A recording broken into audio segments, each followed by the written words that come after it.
Well, we are in the midst of a series called By Faith, and we are taking a look at Hebrews chapter 11, which chronicles the life of the faithful God through all the ages, starting on that dark day after the fall of man with two brothers, Cain and Abel, and it takes us all the way through all the revelation of God's redemptive work. And it culminates actually not in chapter 11, but in chapter 12, verses 1 through 3, and our final message will be there. It's a look at Jesus, the example, the ultimate faithful one. But as we work towards that ultimate example of faith, we encounter many faithful friends in the meantime. And God has arranged them here in Hebrews 11 so that we will have practical, tangible, human examples of what it means to live by faith. And today we get a new one. Hebrews 11, verses 23 through 28. And it's just 5 verses, much less material than we had when we covered Abraham last week, one of the most significant characters in the Old Testament. But when we look at the faith of this person, it becomes a little personal for me. Because Moses is one of my very favorite male characters. He actually wins by a landslide. And I think the reason that I like Moses so much is, well, it's for various reasons, but Moses had a similar occupation to me. And I can relate to Moses, as many of you can, especially here in Morris. Moses, like many of you, was a farmer.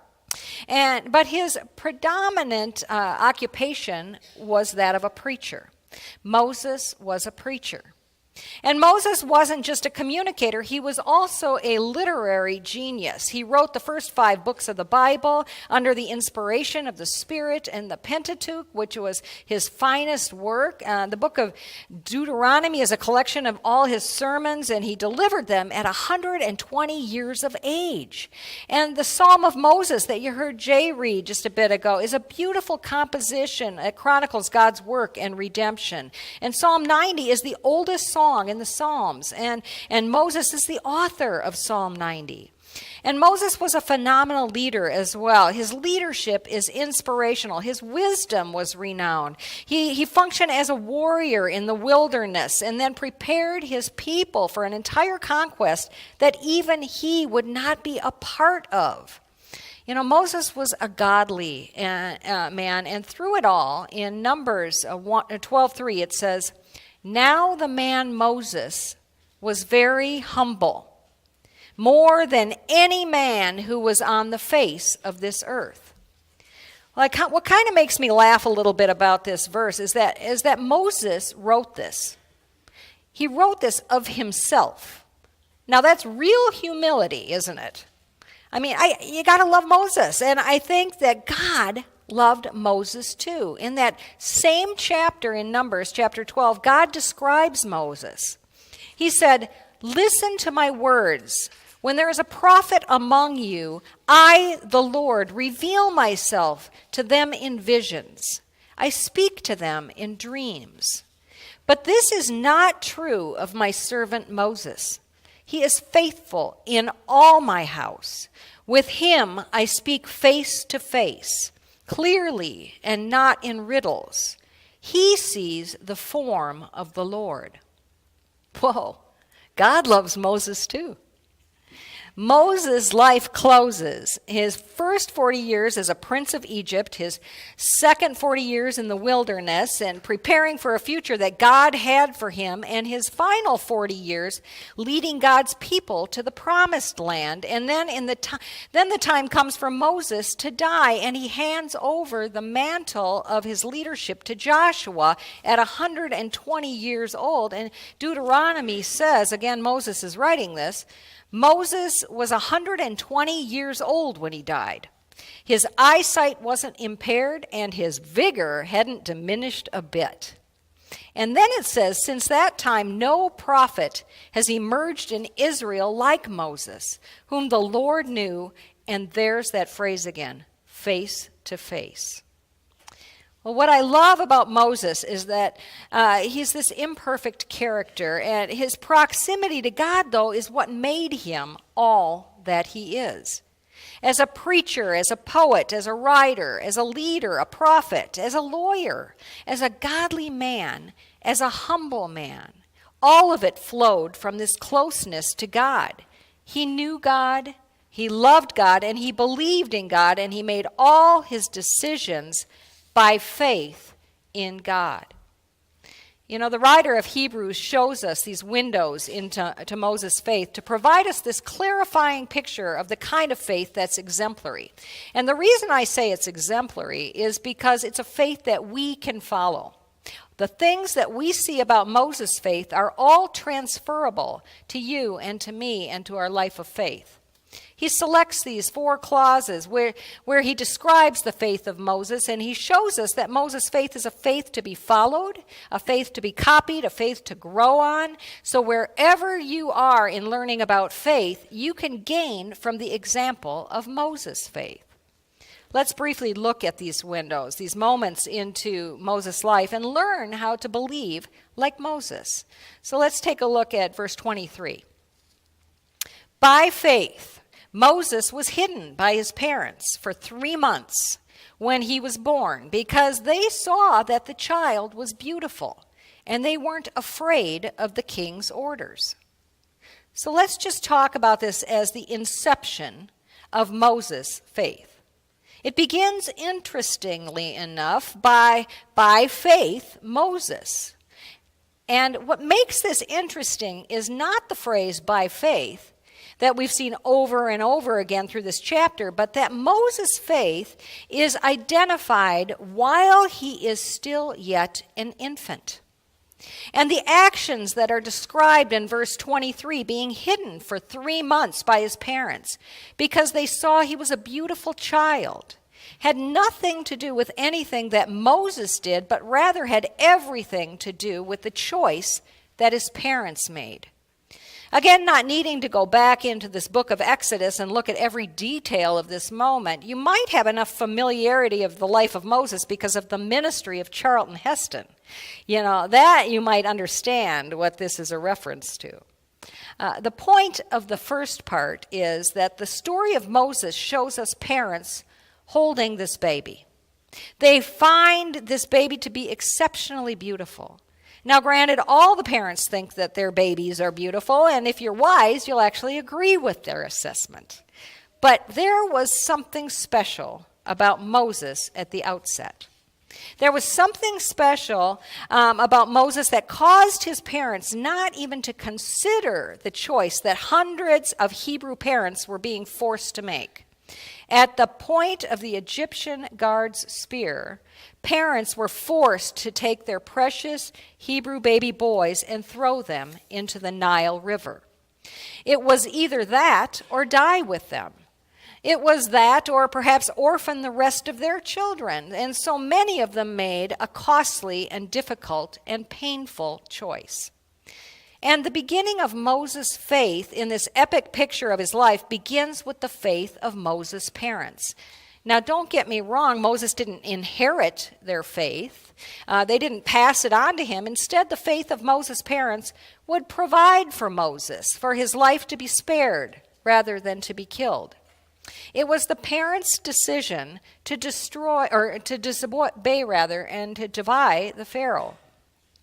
In this act of defiance, to hide this baby boy would not be an easy thing to do for days or weeks or months, but they chose to do it.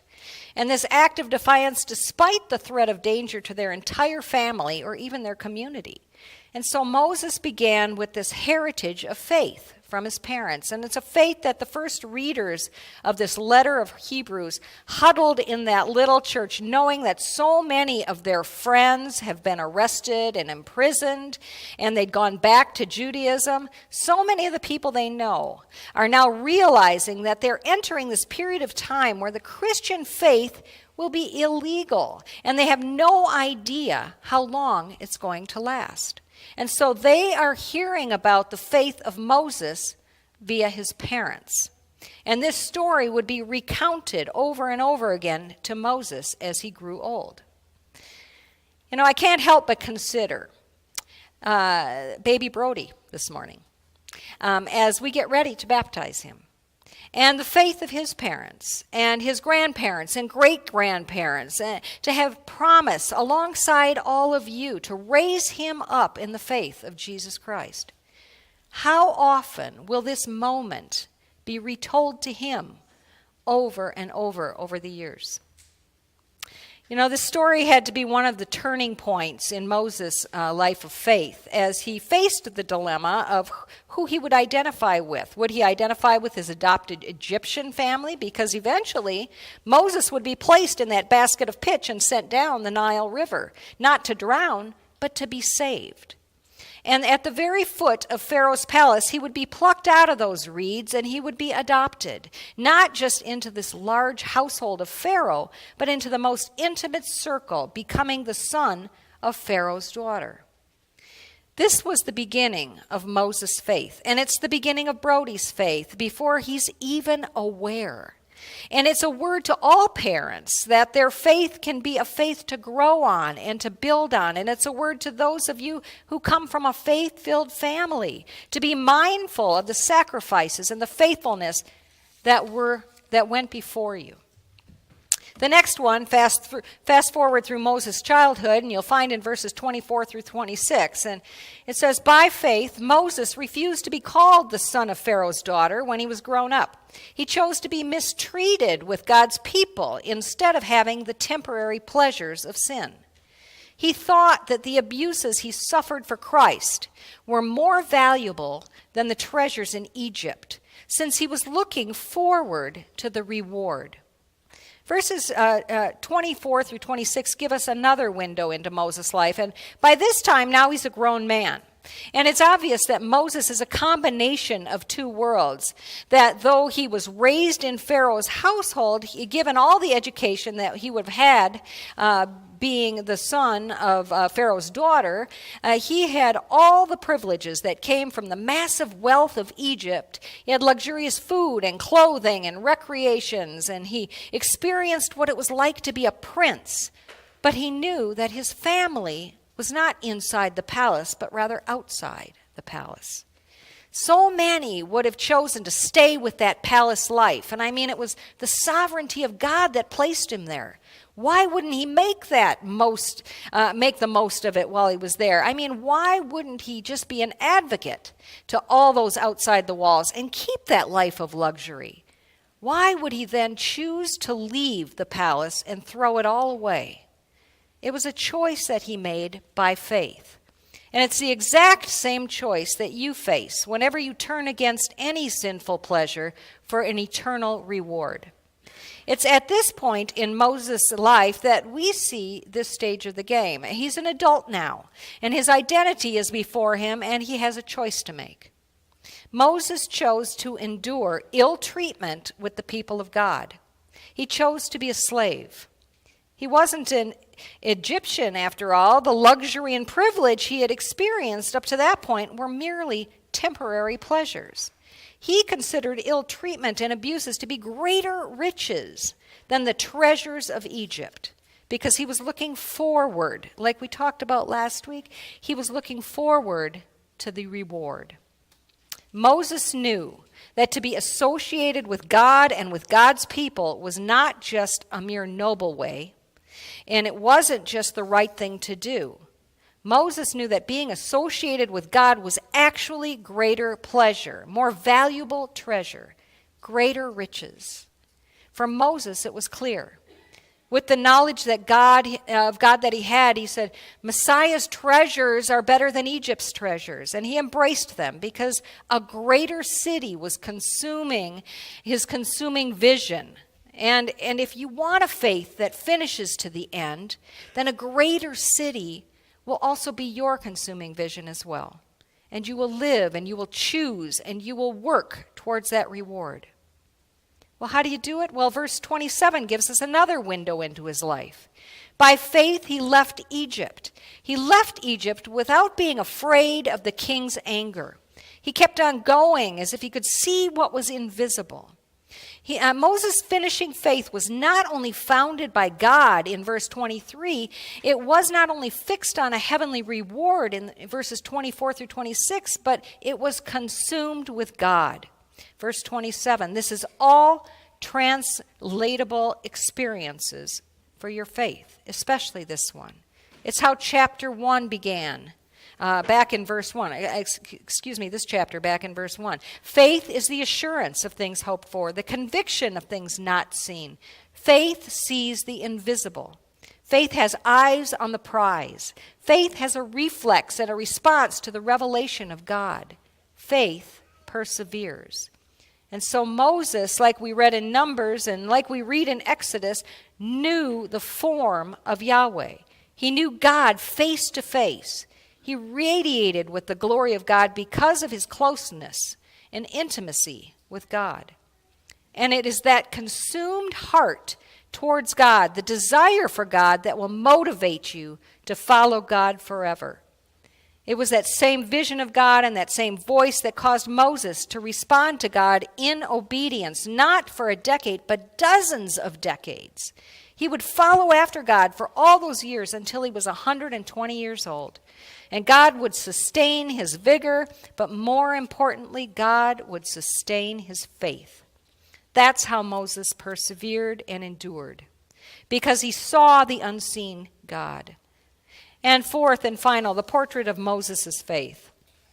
By faith, he kept the Passover and the sprinkling of blood in order that the destroyer could not touch their firstborn children. Celebrating Passover is something that Jewish people do even today. And if you've ever read the account of the Passover, you understand that the Passover can be kind of strange. The meal is strange, herbs, unleavened bread, the particularities of the preparation of the lamb. It's strange to us. It's different. The fact that they were to eat this meal in full travel garb.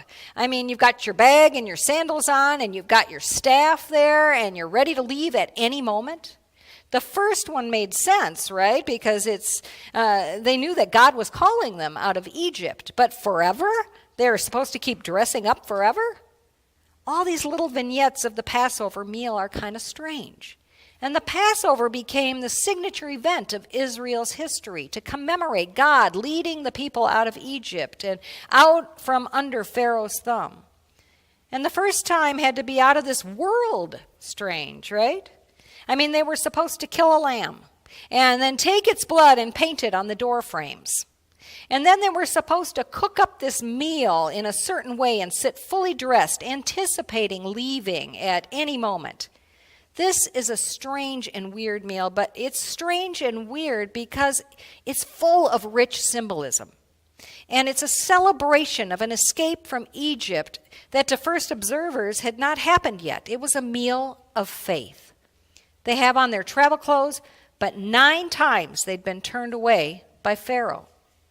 9 times they've watched God unfold judgment on these people through the plagues. The plagues of water turned into blood, and frogs and lice, flies, death of livestock, on. And there's 9 plagues that Pharaoh's heart remained hardened because of.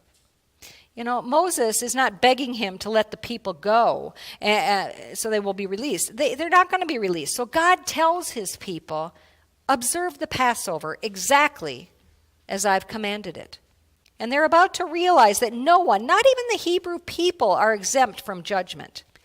And that God is the only way to salvation. Because not that long before, these mothers had thrown their baby boys into the Nile and watched their own children drown. Their firstborns had been killed by Egypt. And now God sends the one called the destroyer of the firstborn in Hebrews 11:28 to devastate the Egyptians. The account in Exodus tells us that the destroyer killed in Pharaoh's palace. He killed among the poor. And he even killed those who were in prison. And if you were a firstborn, you died that night. Unless there was blood on your doorpost. That 10th and final plague. And Pharaoh's firstborn would die. An act of God's vengeance, an act of God's judgment. And none were excluded. Not even the Hebrews, unless they had blood on their doorpost. They were warned, and God promised, and God delivered divine judgment on the guilty, and then God gave the people the means by which they could be delivered in the Passover. And so Moses, in his last act of faith in Hebrews 11, is an act recognizing the justice and salvation of God. That God is the judge and God is the redeemer. That none are exempt from judgment, and the only way to be saved is by this blood of the Lamb. Friends, the faith of Moses prefigured the faith in the Son of God, the Lamb that was slain. Jesus died in your place, an act of both judgment and redemption, that you might be saved. These are the windows that look into the faith of Moses. And let me just ask you, when you come to the end of your life, and there are going to be windows into your life of faith, what are they going to show? What are the moments and protection from God that you've experienced? What moments of decisions and allegiance to God did you make? And what did you make of the Lamb? Because God is still a God of judgment and salvation. Let us pray. God, we thank you for the life of faith on display in your servant Moses. May we know that the faith that he hung on to might be our faith as well. May we also weigh out every choice before us. May we make those choices on the basis of faith, on the basis of truth, and on the basis of a greater reward. Give us that forward-looking vision that faith has. Give us that heart of faith that faith sees and embraces, and all that you are for us. May we live for you, O God, by faith. Amen.